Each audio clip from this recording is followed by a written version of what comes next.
A Plaguelands Media production. Hey everyone, this is Hugh from Plaguelands Media bringing you another book review today. But before I do that, well, of course, cheers.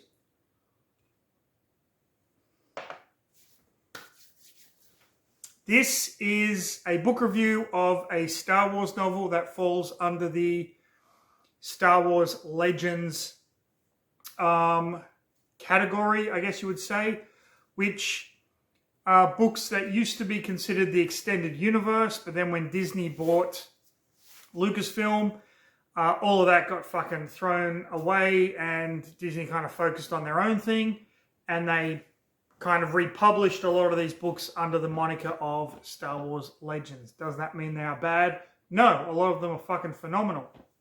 But I just want to address the elephant in the room because I know I'm going to get comments and messages about this. Yes, I have watched Acolyte. Did I enjoy it? Some of it. Yeah. I was kind of pushing a little bit to my good friend Ian Van Gammon. Before Acolyte came out, I'm like, this is going to be fucking phenomenal. And I did really enjoy the first two episodes. And then episode 3 came out, and it was dog shit. I appreciate what they're trying to do, kind of getting some High Republic stuff in there. The High Republic is, of course, this kind of new era set 100 years before the prequel trilogy. And I did like the fact that they kind of referenced what had happened in the very first High Republic novel in the series itself. I thought the lightsaber duels in the series were fantastic. They were amazing. Some of the best lightsaber duels in Star Wars media. But ultimately, the fans aren't getting what the fans deserve, in my personal opinion. There is so much great content out there in the novels, in the comics. You can do better. Like, you can really do better. Now, what is disheartening to me, and I don't mean this in a negative way, okay, because we like what we like, and different generations grow up with different eras of Star Wars, but I'm an original trilogy guy, okay? This is what I grew up watching. I remember seeing Empire at the cinema. I remember seeing Return of the Jedi at the cinema. Not the special edition versions, the original versions. You look at polls now that go like, what's the best trilogy? It's the prequel trilogy. So, attitudes change, times change. But that doesn't excuse not giving the fans the Star Wars show that they fucking deserve. Okay? That's all I'm going to say about that. The Acolyte was a disappointment, in my personal opinion. It could have been better. But by the same token, it could have been much, much worse. A lot of people who were trashing it before it even came out are probably now feeling vindicated. Yeah, I fucking pegged it. Look at me. I'm so smarty. SMRT. Well, you know what? Fucking congratulations to you, dickhead. Now we're never going to see what they could have done with the story. But getting back to the prequel movies for a moment before I jump into the book that I'm actually going to talk about. I know this is a bit of a long intro, but kind of bear with me here. When I saw The Phantom Menace, I enjoyed it. I've got to say, it's a Star Wars movie on the big screen. You know, it was great. I wore my Star Trek t-shirt to the midnight screening, pissing a lot of people off. Whatever. It was fun.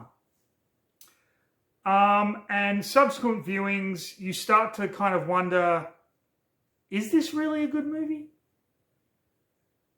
I don't know. And then Attack of the Clones came out. You're like, well, that was better than Phantom Menace.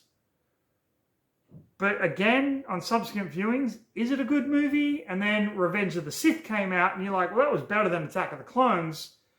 And on subsequent viewings, you're like, actually, yeah, that's a pretty good movie. I'm not going to beat around the bush there. But The Phantom Menace copped a lot of shit, primarily for Jar Jar and primarily for Jake Lloyd as a young Anakin Skywalker.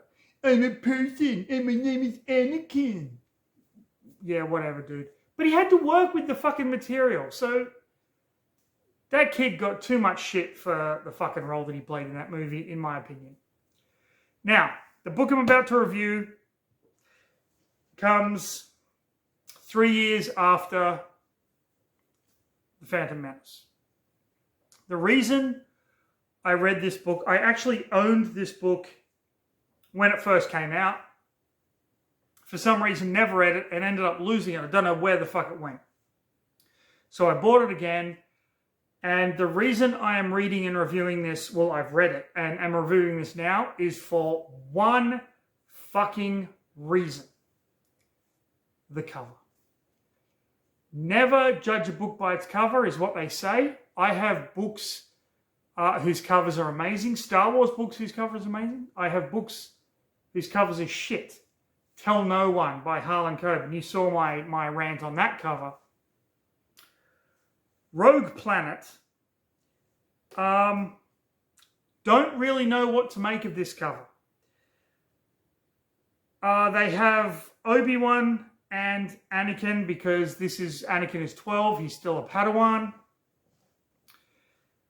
And Obi-Wan has, we presume, Qui-Gon's lightsaber, but there's no details here.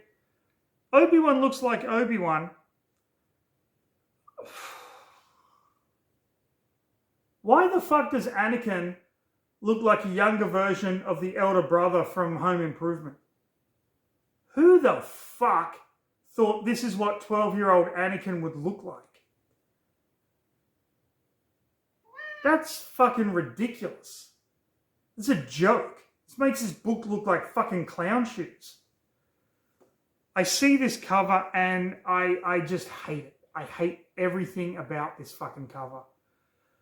Which was why I never read the book. Back when I had it. Never read it. But I've read it now. And what do I think about it? Slow. Entertaining. There are characters in there that we know from other films and whatnot. And there is also a hint to what will eventually become the major antagonist in the New Jedi Order series of books, which began with Vector Prime, written by R.A. Salvatore, which is, spoiler alert, I'll give you 5 seconds to skip ahead, about 20 seconds. Okay, 5, 4, 3, 1. Vector Prime is the novel where Chewbacca dies. We get a hint of those villains, the Yuuzhan Vong, in this book. So, let's just jump into it. This is going to be a spoiler-filled review of Rogue Planet by Greg Bear. It was good. I will just get that out of the way now, but there are better Star Wars books out there. So, let's get right into the next episode of... Read a fucking book. Read a fucking book. Read a fucking book. People. Okay, so...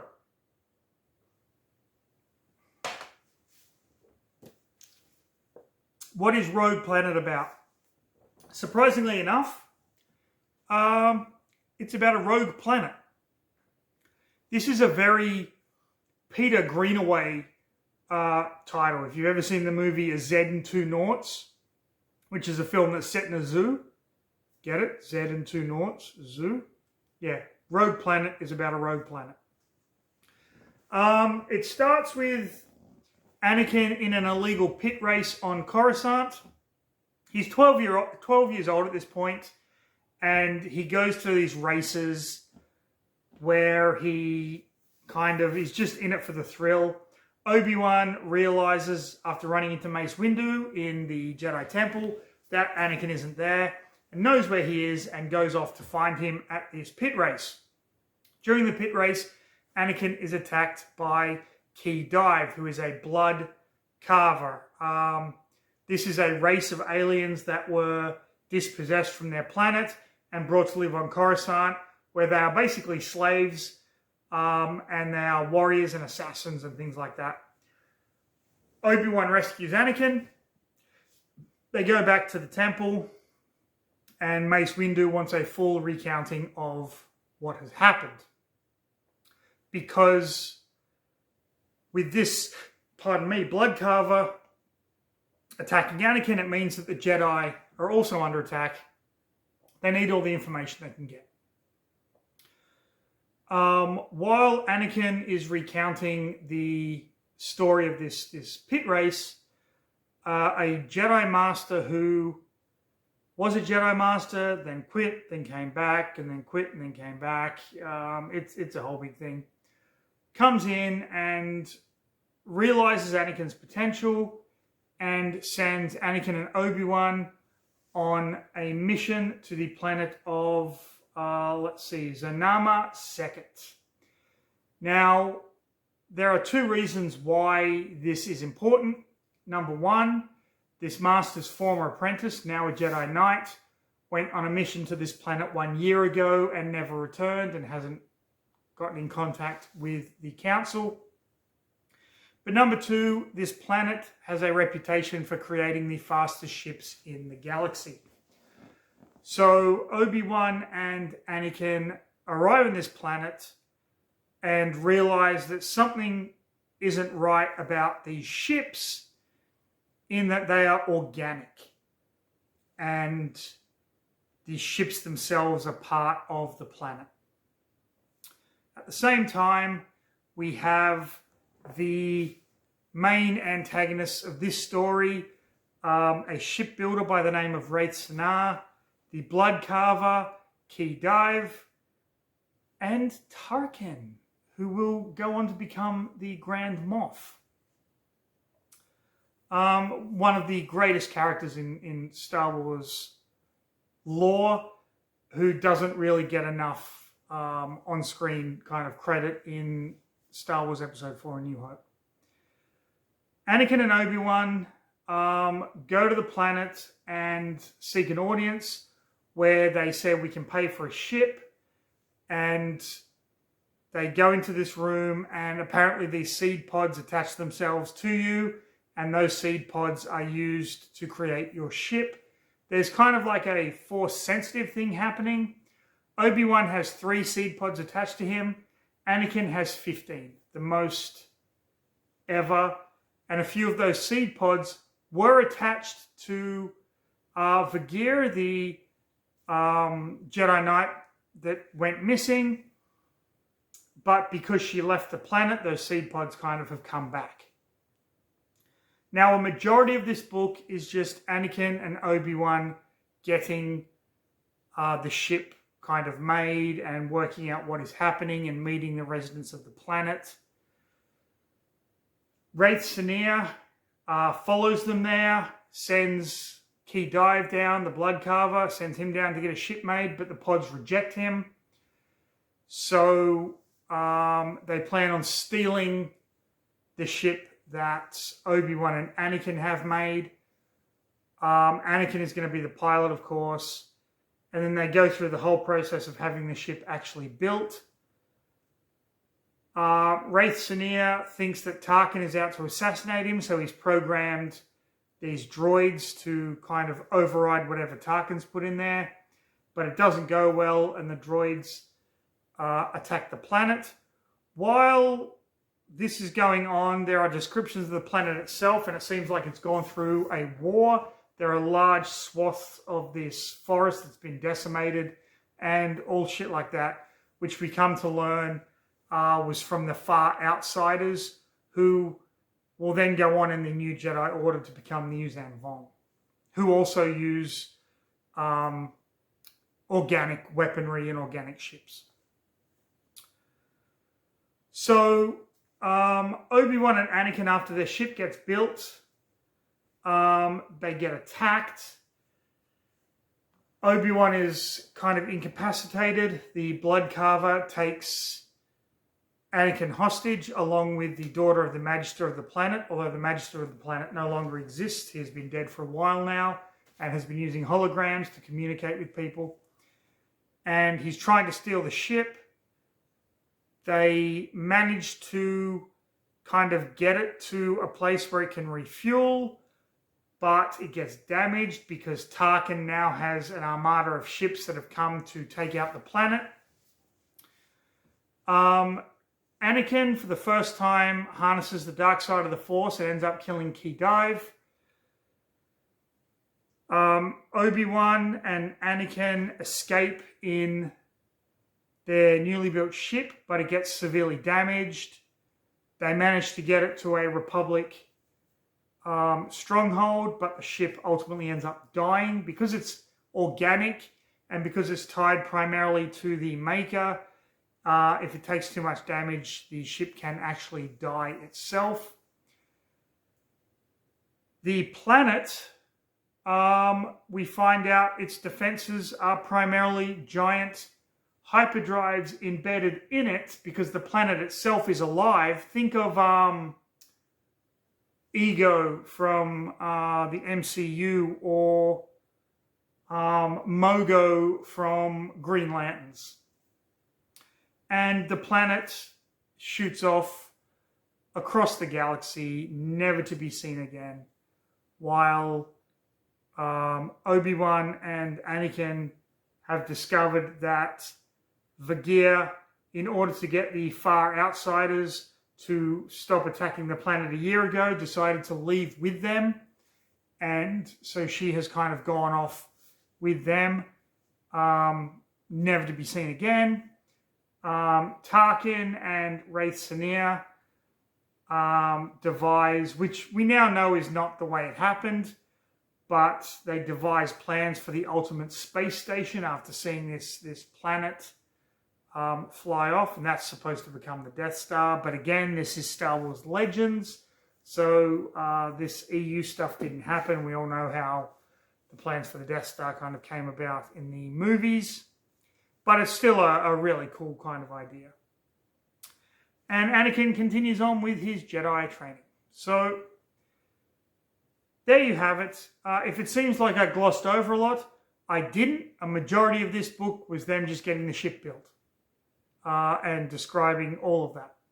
That is, I would say, half of the novel. Wasn't action-packed, although the last 50 pages were edge-of-your-seat shit. Was it a bad Star Wars book? Fuck no. I really did enjoy this one, except for the cover.